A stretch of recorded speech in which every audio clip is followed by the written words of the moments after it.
Assalamualaikum warahmatullahi wabarakatuh. Perkenalkan, nama saya Hidayat Batullah Hasan, NPM 23061133, dan teman saya Riza Tarsono, NPM 23061160. Di sini kami akan mempresentasikan modul 9 yang presentasinya kami beri judul mengenal alamat MAC, identitas fisik perangkat jaringan, terkhususnya ARP untuk IPv4 dan ND untuk IPv6.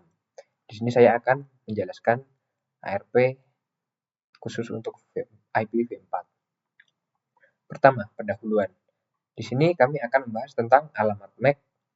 Yang pertama kita akan membahas alamat MAC atau Media Access Control Address dalam jaringan komputer. Perangkat-perangkat seperti laptop, HP, atau router, terkhususnya perangkat hardware, semuanya butuh identitas supaya bisa dikirim ke tempat yang benar. MAC address inilah yang berfungsi sebagai istilahnya dalam kehidupan manusia itu KTP-nya perangkat dalam jaringan. Kita akan membahas mulai dari pengertian, ciri, fungsi, hingga cara kerjanya. Apa itu alamat MAC? Alamat MAC adalah kode unik yang diberikan oleh pabrik ke setiap perangkat jaringan, khususnya perangkat jaringan hardware. Letaknya di kartu jaringan dan digunakan agar perangkat bisa dikenali di dalam jaringan lokal. MAC ini bekerja di lapisan kedua dari model OSI, yaitu data link layer. Jadi dia lebih dekat ke perangkat keras dibandingkan IP address. Nah, untuk alamat MAC itu berada di hardware-nya. Jadi kita tidak bisa merubah-rubahnya. Jika HP itu ya udah alamat MAC-nya tidak bisa diubah-ubah. Berbeda dengan IP yang bisa kita ubah-ubah, contohnya menggunakan VPN. Nah, di sini ada gambar satu yang akan saya jelaskan. Di sini ada PC1 yang mengirim data ke PC2 dan keduanya ada di jaringan yang sama atau IP jaringannya sama. Maka layer 2 Ethernet frame MAC tujuannya ini kan ada 555 strip 55. Ini MAC milik PC2.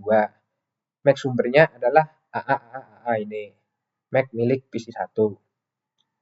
Dan ada layer 3 IP paket milik jaringan tersebut. Apa di sini kesimpulan yang bisa kita ambil dari gambar ini?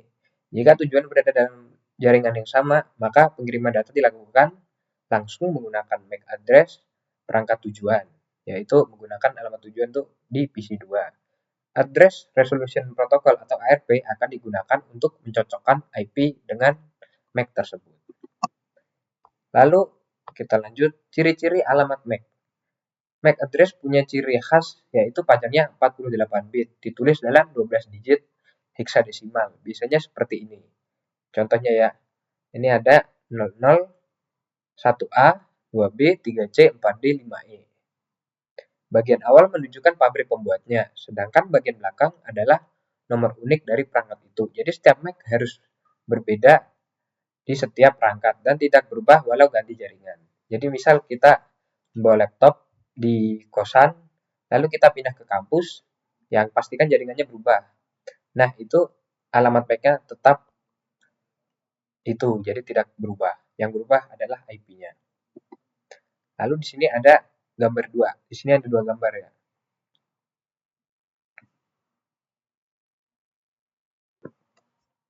Sebentar. Nah, di sini gambarnya seperti tadi ya, ada PC1 mengirim data ke PC2. Tetapi di sini lebih kompleks jaringannya. Di sini kan PC1 berada di jaringan ini dan PC2 berada di jaringan yang berbeda. Di sini istilahnya tuh lebih kompleks. Berjalan melewati AA, BB, CC, DD, lalu ke EE yang terakhir ini. Lalu lanjut. Struktur alamat MAC. Kita bisa bagi MAC address jadi 2 bagian. Misalnya 8C, di sini ada 8C, 85, 90, 1F, 2B, 3B. 3 bagian pertama itu kode vendor, misalnya Realtek atau Intel, yaitu vendor yang memproduksinya. 3 bagian terakhir itu identitas untuk perangkat. Jadi kalau 2 perangkat dari vendor yang sama, tetap alamat MAC-nya berbeda. Jadi tetap jika berbeda perangkat itu alamat MAC-nya akan berbeda. Lanjutnya adalah fungsi alamat MAC. Fungsi utama alamat MAC adalah sebagai identitas dalam jaringan lokal Kalau ada perangkat A mau kirim data ke perangkat B, maka data itu harus dikasih tahu, ini MAC saya, tolong kirim ke MAC yang itu. Ini device saya, MAC-nya segini, tolong kirim ke device itu, MAC-nya segini. Jadi switch atau router tahu kemana harus mengirimkan datanya. MAC ini dipakai dalam komunikasi Ethernet, Wi-Fi, dan juga ARP. Selanjutnya adalah cara kerja dalam jaringan. Misal laptop saya, laptop ini ya, kirim file ke komputer teman. Misal teman saya yang ada di mana gitu. Laptop saya akan kirim data, lalu menyiapkan MAC tujuan dan MAC saya sendiri. Jadi dua-duanya disiapkan. MAC punya saya alamat MAC-nya disiapkan dan punya teman alamat MAC-nya juga disiapkan. Di jaringan, switch akan membaca alamat tujuan itu dan langsung mengarahkan data ke port yang benar. Jadi tidak semua perangkat dapat kiriman data, hanya yang dituju. Nah, jadi mereka tuh mendeteksi alamat MAC-nya dulu, baru dikirim agar tidak kesasar lah, tidak kesasar dan hanya satu itu alamatnya yang akan terkirim data tersebut. Seperti ya tadi gambar sebelumnya ya, itu kan ada itu penjelasannya sekarang ini. Nah, selanjutnya adalah protokol ARP dan MAC. Di jaringan berbasis IP, perangkat tahu alamat IP tujuan, tapi tidak tahu MAC-nya. Nah, ini jaringan berbasis IP ya, yaitu yang berbasis jaringan tadi, internet lah istilahnya, yang bisa berubah-ubah. Perangkat tahu alamat IP tujuan, tapi tidak tahu alamat MAC-nya. Maka digunakan protokol ARP. Nah, ini kita menggunakan protokol ARP di sini. Prosesnya, perangkat A tanya ke semua, siapa yang punya IP ini? Jadi, perangkat A itu mencari yang punya IP ini tuh device yang mana. Lalu perangkat yang punya IP dengan alamat MAC tersebut, jadi IP yang punya alamat IP tersebut menjawab dengan alamat MAC-nya. Jadi kita menggabungkan PC yang akan mengirim itu bertanya ke semuanya gitu, siapa yang punya IP ini? Lalu yang punya IP tersebut menjawab. Menjawabnya tuh bukan memberikan IP-nya, kan sudah tahu kan IP-nya. Jadi PC tujuan itu menjawab, alamat MAC saya segini gitu. Setelah itu datanya bisa dikirim pakai alamat MAC-nya gitu. Jadi PC pengirim tuh bertanya IP-nya, sedangkan PC penerima itu dia akan mengetahui IP-nya. Jadi dia memberikan MAC-nya ke PC pengirim tersebut. Slide selanjutnya. Apa itu ARP? Ini ARP sudah kita jelaskan sedikit tadi, di sini akan dijelaskan lebih dalam. ARP adalah Address Resolution Protocol. Berfungsi untuk menghubungkan alamat IP dengan alamat MAC di dalam jaringan. Jadi saat komputer ingin mengirim data ke IP tertentu, dia harus tahu alamat MAC-nya. Nah, ARP ini yang akan mencari tahu alamat MAC dari IP tujuan. Nah, jadi prosesnya tadi mencari MAC dan IP-nya itu disebut ARP. Misalnya cara kerja ARP. Contohnya begini, komputer A ingin mengirim data ke IP 192.168.1.5. Dia belum tahu MAC address tujuannya. IP-nya kita sudah tahu kan di sini yang angka 192.168.1.5. Sedangkan tapi kita belum tahu MAC address tujuannya apa. Jadi komputer A, komputer pengirim untuk mengirimkan ARP request ke seluruh jaringan. Kalau ada komputer dengan IP tersebut akan Jadi komputer dengan IP tersebut akan menjawab dengan alamat MAC-nya.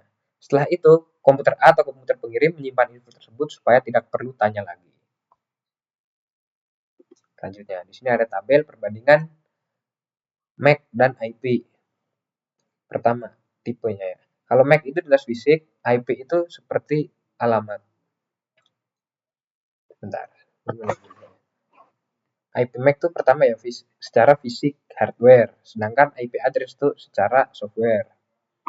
Yang kedua di sini tetap.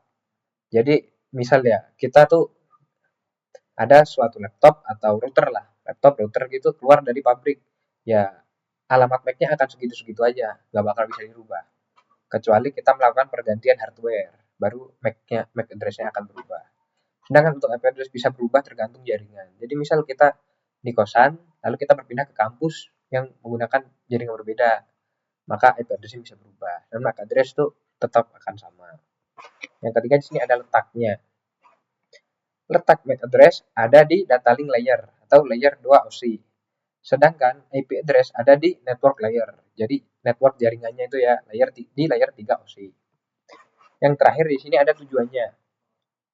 Tujuan dari identifikasi perangkat dari MAC address itu identifikasi perangkat jaringan. Jadi perangkat tersebut, MAC address itu kita mencari perangkat tersebut. Sedangkan IP address mengidentifikasi jaringannya. Jadi ya segitulah. MAC address perangkatnya, sedangkan IP address itu jaringannya. Lalu di sini cara melihat alamat MAC. Jika kita memiliki laptop atau perangkat ingin melihat alamat MAC, gampang. Di Windows tinggal buka CMD, lalu ketik ipconfig, garis miring all, atau di Linux atau macOS bisa pakai ipconfig, ifconfig. Bisa juga lihat di pengaturan WiFi HP atau di belakang perangkat jaringan. Biasanya ada label yang mencantumkan alamat MAC-nya. Lalu contoh penggunaan. Contoh penggunaan MAC address dipakai di banyak tempat. Misalnya di switch, MAC digunakan untuk menentukan port pengiriman data. Jadi kan di mana di switch itu istilahnya apa ya? Di switch-nya kan ada banyak portnya kan di situ. Nah, kita bisa menentukan satu-satu alamat MAC-nya. Di WiFi bisa dipakai untuk filter hanya MAC tertentu yang boleh connect. Jadi misal hanya perangkat A dan B yang boleh connect, sedangkan perangkat C dan D tidak boleh connect. Jadi bisa difilter. Admin juga bisa pakai MAC untuk melacak perangkat aktif atau mendeteksi perangkat asing di jaringan. Jadi dengan alamat MAC tersebut kita bisa mendeteksi ini perangkat milik siapa atau perangkat tiba-tiba masuk tanpa kita kenal perangkat tersebut gitu, misal ada hacker gitu, kita bisa mengantisipasinya.